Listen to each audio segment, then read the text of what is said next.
नमस्कार शेतकरी बंधूंनो, मी बापू बिडकर आणि मराठी दरबार या आपल्या युट्यूब चॅनलमध्ये आपले मनापासून स्वागत आहे। तर बघा, अतिवृष्टी असेल, महापूर असेल, वादळ असेल, याच्यामुळे महाराष्ट्रामध्ये प्रचंड मोठ्या प्रमाणामध्ये शेतकऱ्यांचं नुकसान झालेलं आहे।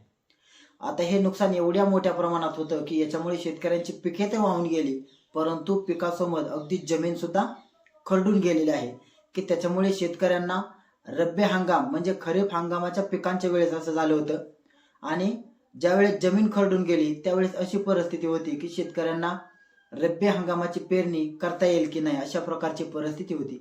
आणि याच्यामधून ज्यावेळेस शासनाने नुकसानीचे पंचनामे चालू केले आणि या पंचनाम्यामध्ये सरकारच्या असं लक्षात आलं की शेतकऱ्यांचे प्रचंड मोठ्या प्रमाणामध्ये रब्बी हंगाम सुद्धा त्यांना पेरणी करता येणार नाही अशा प्रकारचं वातावरण महाराष्ट्रामध्ये आहे।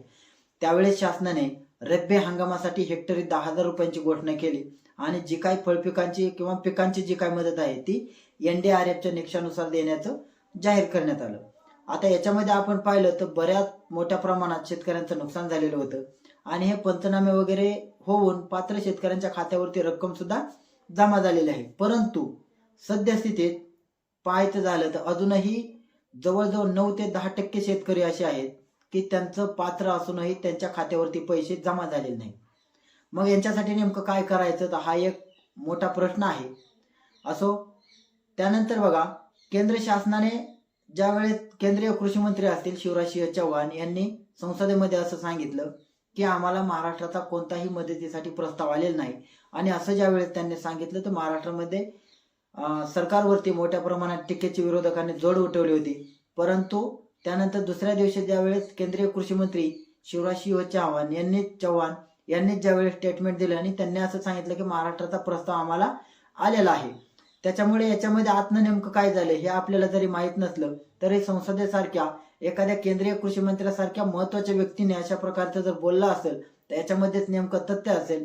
शेवटी ते अधिकाऱ्यांवर जरी खापर फोडण्यात आलेलं असलं की माहिती दिली नाही किंवा असं नाही, परंतु केंद्रीय मंत्री असतील किंवा कोणतेही मंत्री असतील यांनी अधिकाऱ्याने दिलेल्या माहितीवर अवलंबून न राहता आपण सुद्धा तेवढं त्याच्यामध्ये उतरणं हे सुद्धा तेवढंच गरजेचं आहे।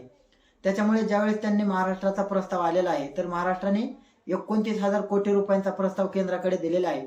पण आता हे 29,000 कोटी तेवढेच प्राप्त होईल की नाही हे लवकरच कळेल, कारण याच्यामध्ये कमी जास्तपणा सुद्धा होऊ शकतो। समजा किती जरी कोटी आले तर महाराष्ट्रामध्ये ते अजून शेतकऱ्यांना दुसरा हप्ता केंद्राच्या माध्यमातून दिला जाणार का असे शेतकऱ्यांमध्ये ज्यावेळेस शंका उपस्थित झाली आणि असाच कोणीतरी प्रश्न माननीय मुख्यमंत्री देवेंद्रजी फडणवीस यांना ज्यावेळेस विचारला असता त्यांनी अधिवेशन काळात असं सांगितलं की जी काय केंद्राची अतिरिक्त मदत येईल ती शेतकऱ्यांना अतिरिक्त मदत असेल ती शेतकऱ्यांना वाढीव म्हणजे आम्ही दिलेली मदत सोडून दुसरी अतिरिक्त रक्कम ही जी काय केंद्राची येईल ती आम्ही शेतकऱ्यांच्या खात्यावरती जमा करू। त्याच्यामुळे केंद्राची जी काय मदत येणार आहे ती प्रत्येक पात्र शेतकऱ्यांच्या खात्यावरती जमा होणार नाही। आता तुम्हाला प्रश्न पडेल की मग याच्यावरती शेतकरी कोणते पात्र होणार? तर बघा, ज्यावेळेस केंद्र आपल्या राज्याला मदत देत असतं आणि राज्याने अगोदर मदत केलेली असते त्यावेळेस जी काय अगोदर मदत केलेली असते त्याची लिस्ट असेल किंवा त्याचा डाटा असेल तो मागवत असते आणि त्या डाटानुसारच ते पैसे सोडले जात असतात। आता उदाहरण म्हणून पाहायचं झालं तर बघा, PM किसान योजना ही केंद्र शासनाची योजना आहे आणि केंद्र शासनाच्या धर्तीवरच नमो शेतकरी महासन्मान योजना ही राज्य सरकारने आणलेली आहे। मग आता PMचा हप्ता ज्या शेतकऱ्यांना भेटतो तोच हप्ता राज्यातील जे काही नमो शेतकरी महासन्मान योजना आहे त्यांनाच भेटतो। सेम आपण हे उदाहरण म्हणून पाहिलं। त्याच्यामुळे बघा, ज्यावेळेस केंद्राची काय मदत येईल तर त्यावेळेस अजूनही दुसरा हप्ता शेतकऱ्यांच्या खात्यावरती जमा होऊ शकतो। आजच्या घडीला याच्यावरती कोणतीही अपडेट नाही।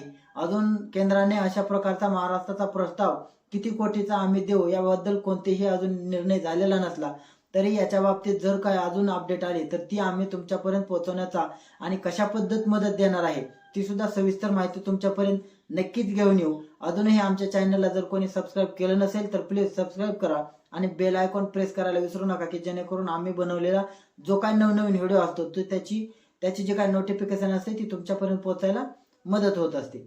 धन्यवाद।